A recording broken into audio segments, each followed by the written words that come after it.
আপনার এই খাল একটা অংশ কিন্তু আপনি দখল নিচ্ছেন, সেই জমিটা কার? সেই খালটি ভেঙে গেছে নাকি আপনি? না, হলের কথা না, আমি আপনার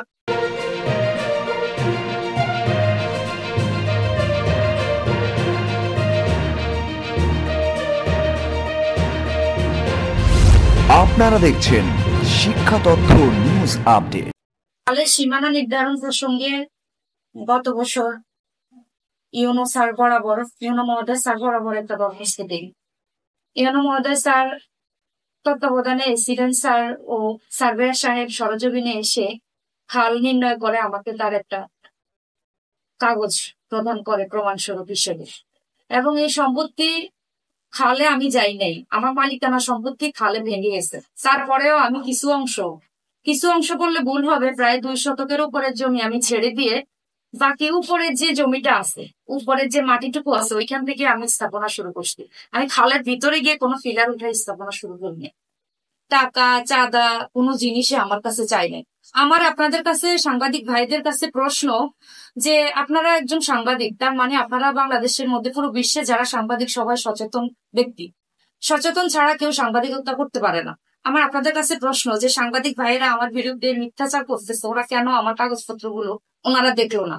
ওনারা না দেখে ওনাদের মন গড়া কথাগুলি ওনারা এখানে বললো। এটাই আমার সবচেয়ে বড় কষ্ট এবং দুঃখ, অপমানের কারণ। মিডিয়ায় প্রকাশ হয়েছে নাকি শুধু ফেসবুকে ওনার আইডিতে মিথ্যাচার করতেছে ওনার আইডিতে? জি না, এই পর্যন্ত কোনো মিডিয়া চ্যানেলে এগুলি প্রকাশ হয় নাই।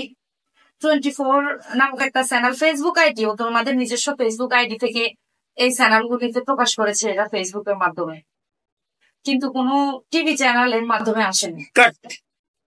মালিক পৈতৃক সূত্রে আমি ওই সম্পত্তির মালিকানা লাভ করি। মুসার খাল বাদ দিয়ে ওই সম্পত্তির মালিকানা নির্ধারণ করতে গেলে স্বার্থবাজ এক ব্যক্তি আমাকে বিভিন্নভাবে হয়রানি করেন।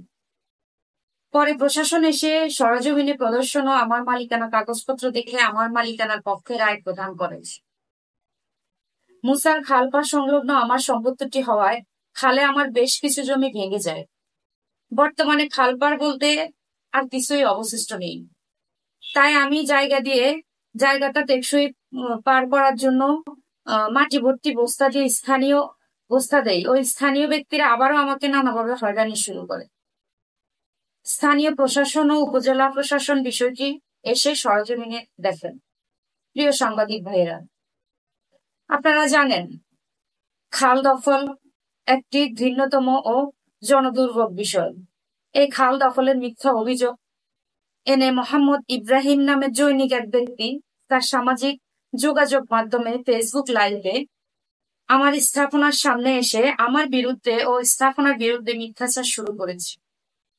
এই ইব্রাহিমের বাড়ি খালপাড়ের আশেপাশেও নয়, তবুও তার হীনস্বার্থ হাসিলের জন্য তিনি এই ধরনের কাজ করে বলে প্রতীয়মান হচ্ছে। তিনি ফেসবুকে প্রতিনিয়ত সরকারি কর্মকর্তাদের উদ্দেশ্যে আমার বিরুদ্ধে মিথ্যাচার করছে। প্রিয় সাংবাদিক ভাইরা, আমি আপনাদের মাধ্যমে প্রশাসনকে অবহিত ও অনুরোধ করব, আপনাদেরকেও অনুরোধ করব, আপনারা সশরীরে ঘটনাস্থলে গিয়ে দেখুন। আপনাদের বিবেক জাগ্রত আমি জানি। ঘটনাস্থলের নকশা অনুযায়ী মুসা খালের দৈর্ঘ্য প্রস্থ পরিমাপ আর আমার মালিকানা সম্পত্তি পরিমাপ দেখলে বুঝবেন। আমাকে এইভাবে অহেতুক অসম্মান ও হয়রানির বিচার চাই। আমি একজন এতিম অসহায় নারী। মাননীয় সরকারের প্রতি এবং মাননীয় ডিসি মহোদয় স্যারের ও মাননীয় ইউনো মহোদয় স্যারের দৃষ্টি আকর্ষণ করছি এবং বিনীতভাবে অনুরোধ জানাচ্ছি, এক এতিম ও অসহায় নারীকে যেন এই লাঞ্ছনা অপমানের হাত থেকে ওনারা রক্ষা করেন।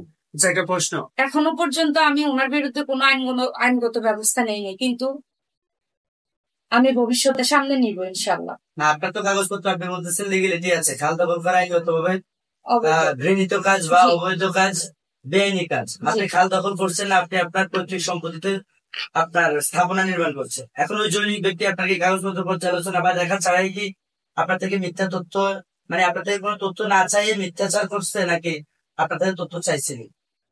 ও জৈনিক ইব্রাহিম নামক ব্যক্তি আমার থেকে কোনো তথ্য চাই নাই, আমার কোনো কাগজপত্র দেখে নেয়। উনি নিজের মন গড়া কথাগুলি বলে আমার উপর মিথ্যাচার অসম্মানে করতেছে।